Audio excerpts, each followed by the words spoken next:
Good morning, students. Welcome back to biology class, chapter 10, Cell Cycle and Cell Division, part 3.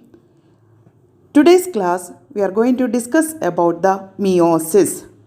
The production of offspring by sexual reproduction includes the fusion of two gametes, each with a complete haploid set of chromosomes.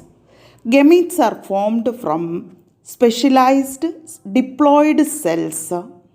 This specialized kind of cell division that reduces the chromosome number by half results in the production of haploid daughter cells. This kind of division is called meiosis. Meiosis ensures the production of haploid phase in the life cycle of sexually reproducing organisms, whereas fertilization restores the diploid phase. We come across meiosis during gametogenesis in plants and animals. This leads to the formation of haploid gametes. The key features of meiosis are as follows. First point, meiosis involves two sequential cycles of nuclear and cell division called meiosis 1 and meiosis 2, but only a single cycle of DNA replication. Second point, meiosis 1 is initiated after the parental chromosomes have replicated to produce identical sister chromatids at the S phase. Third point, meiosis involves pairing of homologous chromosomes and recombination between them. Fourth point, four haploid cells are formed at the end of meiosis 2. Meiotic events can be grouped under the following phases. Meiosis 1 grouped under prophase 1, metaphase 1, anaphase 1 and telophase 1. Meiosis 2 grouped under prophase 2, metaphase 2, anaphase 2 and telophase 2. Now we'll see the meiophase 1. In that, prophase 1 of the first meiotic division is typically longer or more complex than the mitosis. It has been further subdivided into the following 5 phases based on chromosomal behavior. First one, leptotene, zygotene, pachytene, diplotene and dikinesis. During leptotene stage, the chromosomes become gradually visible under the light microscope. The compaction of chromosomes continues throughout the leptotene. This followed by the second stage of prophase 1 is called zygotene. Second stage is zygotene. During this stage, chromosomes start pairing together and this process is association is called synapsis. Such paired chromosomes are called homologous chromosomes. Pairing of homologous chromosomes is called synapsis. Electron micrographs of this stage indicate that chromosome synapsis is accompanied by the formation of complex structure called the synaptonomial complex. The complex formed by a pair of synapsed homologous chromosomes is called a bivalent or a tetrad. However, these are more clearly visible at the next stage. The first two stages of prophase 1 are relatively short-lived compared to the next stage, the third stage, that is the pachytene. During this stage, pachytene, the bivalent chromosomes now clearly appears as tetrads. This stage is characterized by the appearance of recombination nodules, the sites at which crossing over occurs between non-sister chromatids of the homologous chromosomes. Crossing over is the exchange of genetic material between two homologous chromosomes. Crossing over is also an enzyme-mediated process and the enzyme involved is called recombinase. Crossing over leads to recombination of genetic material on the two chromosomes. Recombination between homologous chromosomes is completed by the end of patch 10, leaving the chromosomes linked at the sites of crossing over. The beginning of diplotin is recognized by the dissolution of the synaptonymal complex and the tendency of the recombined homologous chromosomes of the bivalents to separate from each other except at the sites of crossovers. These X-shaped structures are called chiasmata. In oocytes of some vertebrates, diplotin can last for months or years.